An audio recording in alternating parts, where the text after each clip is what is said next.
Salut les gens, c'est Julien pour C'est bien d'être bien, et aujourd'hui, première vidéo de l'an 2017 après PJ. Bah oui, PJ, petit Jésus quoi. Donc déjà, pour commencer, je vous souhaite une très bonne année à tous. Alors à la base, cette vidéo, je voulais, et même j'aurais dû la faire en fait, fin décembre, histoire de faire un petit bilan de l'année 2016 et de parler de ce qui allait se passer en 2017. Ouais, bon, j'ai un peu fait ma feignasse et j'ai pas pris le temps de m'en occuper, mais sur le blog, j'ai quand même publié un article sur le sujet et que vous avez peut-être déjà pu lire. Aussi, je vous avais proposé de poser vos questions, auxquelles j'allais répondre dans cette vidéo, et là c'est bien parce que dans celles qui ont été posées, ça va permettre de causer un petit peu de ce qui va se passer cette année. Alors là, il y a de tout, il y a du sérieux et du beaucoup moins sérieux. Bon, dans tous les cas, je vais essayer d'y répondre de manière simple et efficace, parce que sinon on en a pour deux plombes. Et puis il y en a certaines, même si je vais y répondre rapidement aujourd'hui, elles sont intéressantes, donc ça mériterait que j'y réponde de manière un peu plus sérieuse, donc je les garde de côté en fait, pour faire un sujet dédié un peu plus tard. Allez, c'est parti, donc je les prends dans l'ordre d'arrivée, et on attaque tout de suite avec la première question, donc qui nous vient de Franck. Pourquoi faire des footings quand t'aimes pas ça? Eh bien écoute Franck, je crois que dans ton cas, c'est pour ta femme. Ouais, on voit bien qui porte la culotte à la maison. Et sinon, il paraît que c'est bon pour la santé et qu'en plus ça rend heureux. Une histoire d'endorphine. Guillaume qui me demande comment on fait les bébés. Alors c'est une très bonne question, et comme j'étais pas tout à fait sûr, j'ai fait quelques recherches sur internet et je suis tombé sur un site qui est vraiment bien, avec plein de tutos en vidéo, franchement t'apprends plein de trucs, donc tu chercheras, ça s'appelle YouPorn. Question de Samuel. Enfin il y a deux questions, et là c'est des questions sérieuses. La première, pourquoi en hiver on fait du gras et pas l'été? Bon, sans avoir fait de recherche, déjà je dirais qu'inconsciemment en fait, on fait des réserves pour affronter le froid. Après, en hiver, il fait quand même nuit beaucoup plus tôt, dehors il fait pas beau, donc on fait moins de choses. On a quand même beaucoup tendance à larver dans le canapé devant la télé. Et puis clairement, entre les fêtes de fin d'année et tous les gros plats à base de fromage fondu, on peut pas dire qu'on mange très light. Deuxième question, le sommeil agit-il sur le sport? Eh bien oui, et inversement. Un bon sommeil, ça permet de mieux récupérer et d'être performant. Et normalement, le sport devrait permettre d'avoir un bon sommeil.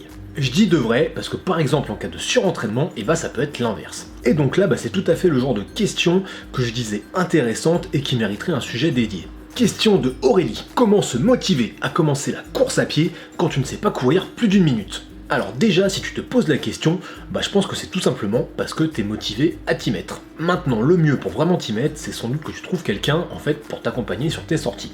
Du coup, tu vas suivre cette personne et ça va bien se passer. Prochaine question qui nous vient de Romain, et celle-là je l'aime beaucoup. Comment faire des pas chassés sans se péter la cheville? Romain, je t'emmerde. Olivier me demande, route, piste, chemin tracé, bout, tu préfères quoi? Chemin. Question de Joday. Quelle est la course, le gros défi qui te vend du rêve, que tu aimerais faire et que tu feras? Alors en fait, j'ai pas vraiment de truc précis en tête. Tu vois, des fois, je découvre des courses au travers de tes vidéos, par exemple. Donc, comme l'année dernière où tu avais fait, le Grand Raid du Morbihan, où il y a eu le Marathon du Médoc, ou encore dernièrement la Diagonale des Fous. Voilà, c'est des trucs qui me plaisent bien. Je me dis, pourquoi pas les faire un jour, mais c'est vrai que j'ai pas réfléchi à... ou du moins, j'ai pas une course particulière que j'ai vraiment envie de faire. Il va y avoir plusieurs choses, sûrement même d'autres qui vont s'ajouter parce que je ne les connais pas encore. Voilà, après j'irai plus à partir sur un gros défi, un trail bien long, un truc qui pique un peu, et c'est vraiment pour aller chercher les paysages en fait. On enchaîne avec 3 questions de Stéphane. La première, quels sont les points essentiels à regarder pour bien choisir sa paire de chaussures? Alors déjà, la pointure, et bien vérifier que les deux chaussures fassent la même taille. Ensuite, que t'aies bien une chaussure droite et une chaussure gauche, et la couleur. Ouais, un jour je verrai pour écrire un truc sérieux là-dessus. Deuxième question, est-ce que manger du chocolat fait courir plus vite? Certainement. Et sa dernière question, quel est ton secret pour obtenir autant de bisous pendant les courses? Eh bien Stéphane, comme tu viens de le dire, c'est un secret. D'ailleurs c'est tellement secret que je le connais pas non plus. Question de Nicolas, course avant-pied versus course talon, médio-pied. Et là, on arrive aux questions d'Émir. Ouais, Émir, le copain des lapins runners. Alors, le gars s'est lâché. Jusqu'à là, j'avais tout recopié tranquillement sur mon bloc-notes. Avec tout ce qu'il m'a envoyé, j'ai laissé tomber, j'ai tout imprimé. Il y a une page de questions. Et comme ça suffisait pas, il m'en a encore envoyé un petit peu.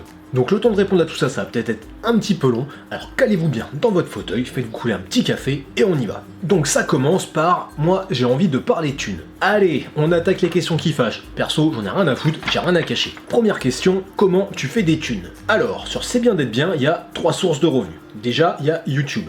Donc YouTube qui a ramené environ 140 € en un an, donc ça c'est grâce aux petites publicités qu'il y a quelquefois avant les vidéos. Ensuite, il y a les liens d'affiliation que vous pouvez voir sur le blog et que je repartage quelquefois sur Facebook. Donc ces liens, quand vous cliquez dessus, je vais gagner une petite commission sur le prix de vente total.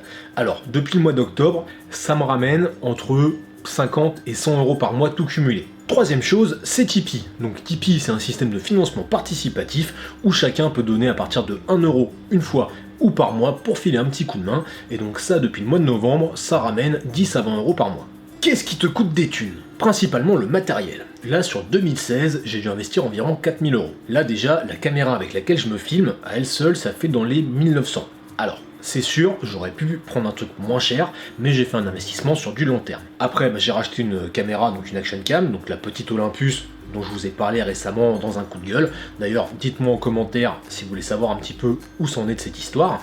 Donc là, qui m'a coûté un peu plus de 300 €, donc avec des batteries supplémentaires et tout ça. Il y a eu un ordinateur portable, et il y a eu des disques durs, parce que les vidéos, mine de rien, ça prend de la place. Ensuite, il y a l'hébergement du blog. Donc ça, c'est 72 € pour l'année. Alors, c'est peut-être pas le moins cher, mais c'est vrai qu'au moins je suis pas emmerdé. Et aussi, il y a les frais d'envoi de certains cadeaux.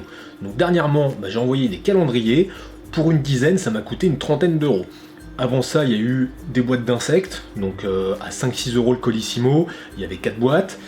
Et il y avait eu aussi les bracelets de survie, donc pareil, on compte 1,50 €, 2 € par enveloppe, je crois, et j'en ai fait gagner 2 fois, une fois 10 et une fois 5. Donc, Emir me dit maintenant, mais pas que, et il m'a classé les questions par catégorie, et on attaque avec le perso. Tu as quel âge? 29 ans. Qu'est-ce que tu fais dans la vie? Bon, je vais essayer de résumer ça rapidement. Donc à l'heure actuelle, je ne fais que ça, m'occuper du blog, de la chaîne YouTube et des réseaux qui sont associés. Avant ça, j'étais chauffeur, donc j'ai transporté plein de trucs différents, principalement en région parisienne, et au bout d'un moment, rouler là-dedans, j'en ai juste eu plein le cul, donc j'ai dit terminé.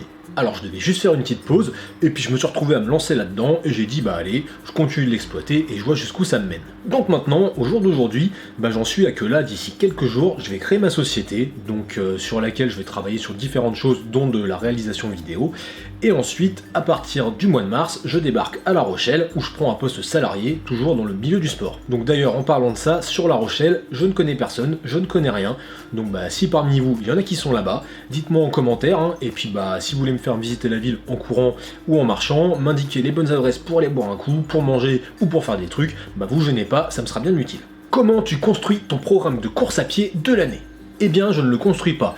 Souvent, en fait, je vais faire en fonction des trucs qu'on va me proposer ou que je vais repérer qui m'intéressent, mais je vais avoir tendance à faire ça au dernier moment. Que penses-tu du végétalisme et de sa compatibilité avec le sport? Alors, le végétalisme, moi en fait, je suis un petit peu tout l'inverse. Maintenant, pour ce qui est de sa compatibilité avec le sport ou même la vie en général, j'ai envie de dire, chacun le régime alimentaire qu'il veut, tant qu'il est bien, qu'il est en bonne santé, que ça lui permet de faire les choses qu'il aime et qu'il est pas emmerdé, je vois pas où est le problème. On attaque les questions sport. Fais-tu du renforcement musculaire? Et si oui, quel est ton avis sur son utilité en course à pied? Alors oui, j'en fais régulièrement, donc gainage, pompe, traction, abdos, tous ces petits machins là. Est-ce que c'est utile en course à pied? Eh bien j'ai envie de te dire oui, parce que ça va permettre de maintenir une posture correcte sur la durée de l'effort, et puis si en plus tu fais du renforcement au niveau des jambes, ça te permet forcément de gagner en puissance, donc pour mieux affronter, je sais pas, les côtes ou gagner en vitesse. Quelle est ta marque de pompe préférée? À l'heure actuelle, c'est Altra. Quelle est ta marque de slip de running préférée? Alors en fait déjà je suis plus boxeur que slip, maintenant le truc c'est que j'ai jamais essayé de sous-vêtements spéciaux pour le running, donc là je peux pas te dire. Tenteras-tu une course de l'UTMB un jour? Why not? Quel est ton gros défi 2017? Écoute, comme je le disais, comme je suis pas du genre à prévoir grand chose, en fait le gros défi 2017, j'en sais rien. Donne-nous 4 rencontres que tu as faites en course à pied et que tu n'as jamais oubliées. Oula, seulement 4 personnes, c'est compliqué parce que des rencontres dans la course à pied, il y en a eu beaucoup, et beaucoup que je n'oublie pas. Maintenant, dans les gens avec qui j'ai très bon contact, avec qui j'ai fait ou referai des choses prochainement, écoute, il y a Carole et toi, il y a Joe, il y a Marilyn, donc là ça fait 4, mais je pourrais en citer encore plein d'autres. Question vidéo. Combien de temps ça te prend de réaliser une vidéo? Énormément. Après, tout dépend du type de vidéo. Tu vois, une vidéo comme je fais là, donc je lis les questions, j'y réponds, il n'y a pas une grosse préparation, il n'y a pas un boulot de montage qui prend des heures, ça va se faire dans la journée en quelques heures. Les tests, là ils sont un peu plus écrits, déjà il y a le temps du test, il y a le temps de préparer les vidéos, de la tourner, de la monter, où là aussi le boulot de montage n'est pas toujours énorme, mais ça dépend des produits.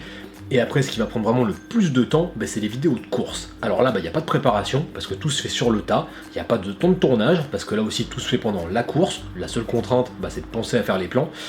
Par contre, le montage, entre le choix de la musique et tout ça, bah si on prend un exemple, la dernière c'était la Saint-Élion, j'y ai passé une bonne vingtaine d'heures. Est-ce que ça te plaît ou tu fais ça surtout pour les thunes? Oui, je le fais parce que ça me plaît, parce que si je devais le faire pour les thunes, vu le boulot que ça demande et le peu que ça rapporte, bah ça serait franchement pas rentable. Maintenant, clairement, si bosser sur un truc qui me plaît peut me ramener un peu d'argent, bah je vais pas m'en priver. Partage. Vu que tu partages beaucoup de bons plans, t'as pas peur que le commun des gens te prenne pour un spammer ou un surcommissionné. Pour ce qui est d'être considéré comme un spammer, eh bah écoute, si ça fait chier, les gens n'ont qu'à me le dire. Maintenant, pour ce qui est d'être surcommissionné, je pense pas. En fait, dans les bons plans que je partage, je ne choisis que des choses qui me paraissent pertinentes. Donc c'est pour ça que généralement, quand je partage une offre de chez Iron par exemple, je vais faire une sélection des produits qui sont en promo, et dans ces produits, en fait, ce sont ceux que j'ai pu tester ou qui me paraissent vraiment intéressants. Snapchat ou Instagram Stories. Instagram, parce que Snapchat, j'ai essayé, et en fait sur mon ancien téléphone ça déconnait pas mal et ça m'a vite fait chier. Et maintenant du coup je trouve que c'est plus simple d'avoir tout sur la même appli, sachant que j'utilise pas mal Instagram pour partager d'autres photos. Vas-tu faire plus de live en 2017? Jusque là je crois pas en avoir fait beaucoup, donc pourquoi pas, et dites-moi en commentaire si ça vous intéresse et sur quel sujet. Bon, alors là déjà c'était la première partie. Maintenant on attaque les questions bonus. Y aura-t-il un featuring, ou plusieurs, avec les Lapins Runners en 2017? Mec, là tu me poses une question à laquelle tu as déjà la réponse. Bon ok, c'est pour que tout le monde soit au courant. Donc déjà, on se voit le 12 février sur la Outlaw Crystal Run, ensuite on se voit en mars sur le raid de l'ESSEC, et on se voit aussi sur le marathon de Paris en avril. Après, écoute, je suis pas contre à ce qu'on fasse plus de choses, donc des courses ou autres. Y aura-t-il un feat avec Steve Kondo? Alors, Steve Kondo, qui est un speaker qu'on peut retrouver sur pas mal de courses, donc que vous avez déjà pu voir dans plusieurs vidéos, je sais pas s'il y aura un truc particulier, pourquoi pas, mais ce qui est sûr, c'est qu'on va le voir sur plusieurs courses. Et déjà, je l'ai prévenu que sur la Outlaw Crystal Run, il avait intérêt à bien accrocher son podium, parce qu'on l'a déjà bien secoué l'année dernière, et cette année, faut qu'on fasse mieux. Avec Joe Day. Pour le moment, Joe, la seule course que j'ai en commun avec lui, c'est le marathon de Paris en avril. Après, pareil, je suis pas contre à ce qu'on fasse d'autres choses, donc si on se trouve des courses ou des vidéos à faire ensemble, c'est parti. À quelle adresse on peut t'envoyer des cadeaux? Et là t'as rajouté non je déconne, enfoiré. Eh bien écoute, si toi ou quelqu'un d'autre veut m'envoyer des cadeaux, c'est avec grand plaisir, et suffit de m'envoyer un petit message pour me demander mon adresse et j'enverrai ça rapidement. À supposer que j'ai envie de te soutenir parce que je t'aime bien. Comment faire? Par exemple, tout à l'heure je parlais de Tipeee, donc il y a le lien dans la description et dans une petite fiche qui va apparaître quelque part par là. Sans ça, si de temps en temps il y a des achats à faire sur internet, n'hésite pas à passer par les liens d'affiliation sur le site, ça te coûte pas plus cher et ça me rend service. 3 livres à nous conseiller. Alors écoute, j'ai pas dû ouvrir un bouquin depuis des années, donc je passe cette question. Repas la veille d'une grosse course. Pizza ou des pâtes. Protéines après le sport, pour ou contre? Encore une fois, chacun fait ce qu'il veut. Perso, je suis pas trop porté sur la nutrition sportive et tout ce qui est complément alimentaire, donc j'en utilise pas. Il y aura une rencontre abonnée un jour. Oui, certainement, et peut-être même très prochainement. Là, j'ai en tête de proposer un parcours qui va faire entre 10 et 20 km que je ne connais pas, et donc qu'on aille le découvrir tous ensemble.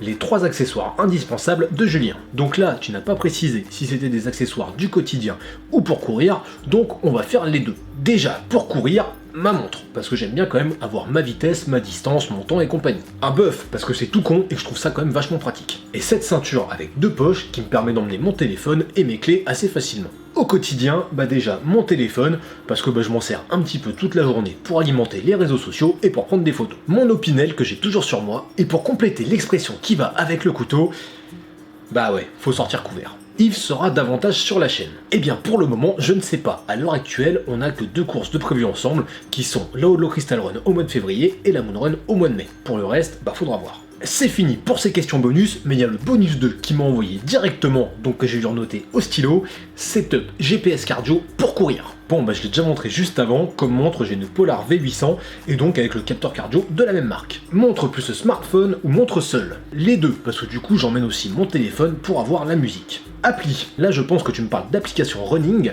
donc avant d'avoir ma montre, j'utilisais Strava directement sur le téléphone. Maintenant ça me sert toujours, où en fait je resynchronise Polar avec Strava, ce qui permet de tout renvoyer ensuite sur Running Heroes et Squad Runner. Playlist musicale. Principalement ça va être orienté très rock, j'aime bien les trucs avec des grosses guitares sur fond de bonnes grosses batteries. Après je vais adapter un petit peu le rythme des chansons au rythme de ma course, donc en fonction des séances je vais mettre des trucs plus ou moins bourrins. Et voilà, j'ai fini de répondre à toutes ces questions, mais si jamais vous en avez d'autres, n'hésitez pas à les laisser en commentaire. Allez, avant de se quitter, un petit point sur ce qui est prévu pour le moment en 2017 au point de vue course. Donc en février, il y a la Holo Crystal Run, avec peut-être la veille au soir, le Nock Trail de la 14-18, ça je ne sais pas encore. Ensuite, au mois de mars, le Raid des Secs. Au mois d'avril, le Marathon de Paris. Au mois de mai, la Moon Run. Et voilà, pour le moment, j'ai rien d'autre de prévu, mis à part du run archery, donc devrait y en avoir pas mal. Donc ça, c'est une discipline que je vous ai fait découvrir ici. Si vous n'avez pas encore vu, vous pouvez aller voir les articles sur le blog ou les vidéos sur la chaîne. Il va y avoir pas mal de choses à ce niveau-là, j'attends juste d'avoir le droit de vous en parler un peu plus. Alors aussi, dans les commentaires, dites-moi ce qui vous plaît ou ce qui ne vous plaît pas dans les contenus que je vous propose, parce que j'ai pas souvent de retour, qu'ils soient bons ou mauvais, et c'est quand même ce qui permet de faire avancer les choses. Et puis si ça vous plaît, continuez de liker, de partager, de vous abonner à la chaîne ou de me suivre sur les réseaux sociaux, ça fait toujours très plaisir. Et voilà, je vous souhaite à nouveau à tous une très bonne année 2017, et puis je vous dis à très bientôt pour de nouvelles vidéos.